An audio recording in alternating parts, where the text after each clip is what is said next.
Vladimir Putin posing in a nuclear-capable strategic bomber. A U.S. ballistic missile submarine shows up on the shores of Gibraltar, and a construction site in the middle of a Chinese desert. New silos for intercontinental ballistic missiles. Dozens of them.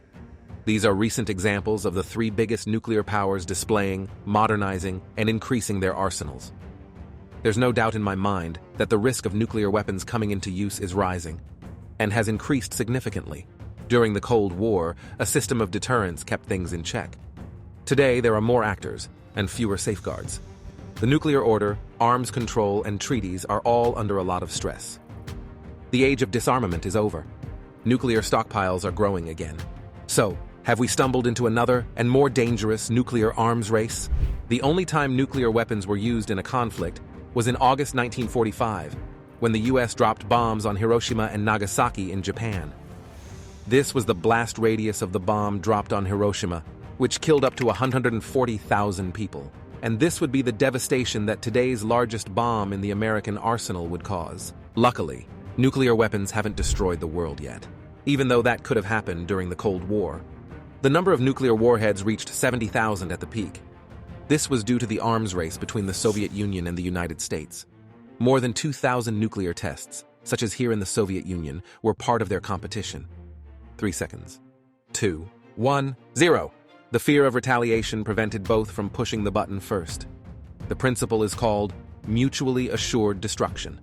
Eventually, after a series of arms control treaties and the collapse of the Soviet Union, came massive disarmament. The number of nuclear warheads went down to over 12,000 today, still enough to destroy the world multiple times. 9 countries have nukes. Most keep the exact size of their arsenal secret. But according to estimates, the US and Russia are still the big players today. China's arsenal is much smaller but steadily growing. We'll get to that. And then there are countries like North Korea, India, Pakistan, France, and the United Kingdom. Israel is believed to be one of those but has never officially confirmed it has nukes. But just as we thought the nuclear dread was a thing of the past, a new nuclear arms race has started. There are 3 reasons: Russia's war against Ukraine, the collapse of arms control, and China's nuclear buildup. Ever since Russia's full-scale invasion of Ukraine, the Kremlin has made a series of nuclear threats like this. Western nations must realize that we also have weapons that can hit targets on their territory. All this threatens a conflict with the use of nuclear weapons and the destruction of civilization.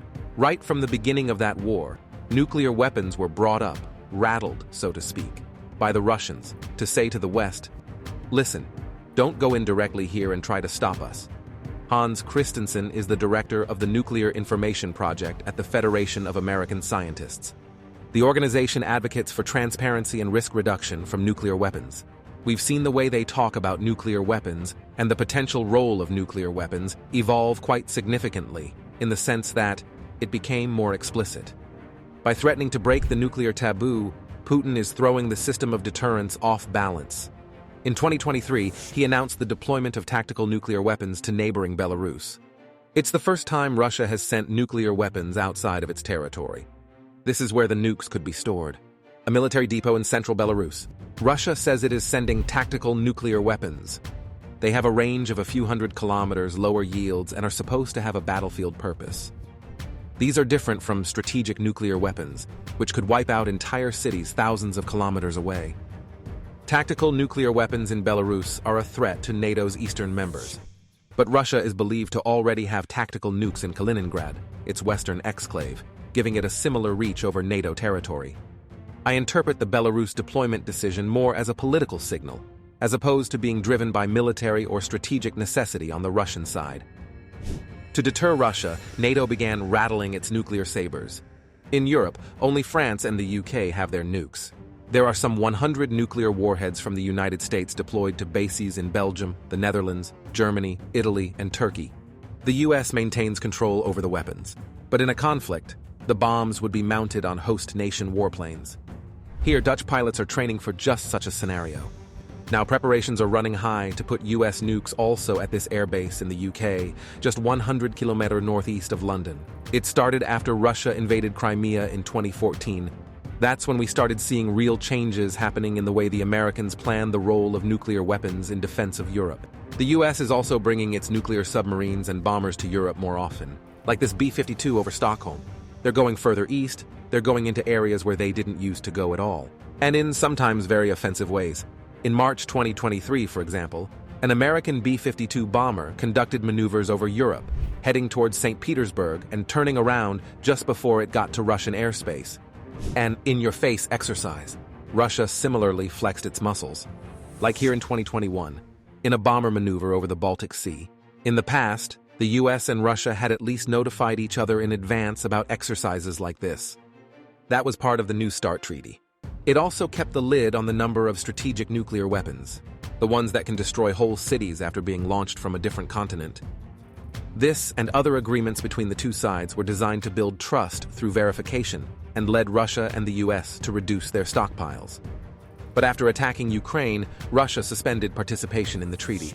And already before, in 2019, Donald Trump took the US out of a treaty banning mid-range missiles like these, something between tactical and strategic weapons. Trump was unhappy that the treaty did not include US rivals in Asia. We have no choice. Perhaps we can negotiate a different agreement, adding China and others. Or perhaps we can't. In which case, we will outspend and out-innovate all others, by far. Aggressive rhetoric? Or just part of the new nuclear order? Today, 6 out of the 9 nuclear states are adding to their stockpiles, especially one of them. We have China, which is rapidly building up its nuclear arsenal and modernizing, and so far refusing to be engaged in arms control talks because it hasn't yet reached what was called parity with the United States and Russia. Here, in a desert near the northwestern city of Yumen, China has built more than 100 new silos. These are storage and launching sites for ICBMs. In the last 10 years alone, China has doubled its nuclear inventory. It is estimated that the country now has around 500 warheads and is projected to grow further. It's a dramatic change for the Chinese, of course, because all previous decades, they have insisted that they were not in an arms race, that they didn't need more than just a small number of nuclear weapons to make the point to other countries, which is like, don't do something stupid. They've decided that that is no longer sufficient. China has never explained why it is expanding its arsenal and how far it wants to go. Analysts say Beijing considered its arsenal too vulnerable to an attack. So what does this mean for the new nuclear arms race? Remember the idea of mutually assured destruction we mentioned before? In the Cold War, two sides matched each other's nuke numbers to keep their rival in check. Striking a balance will be much harder with 3 players.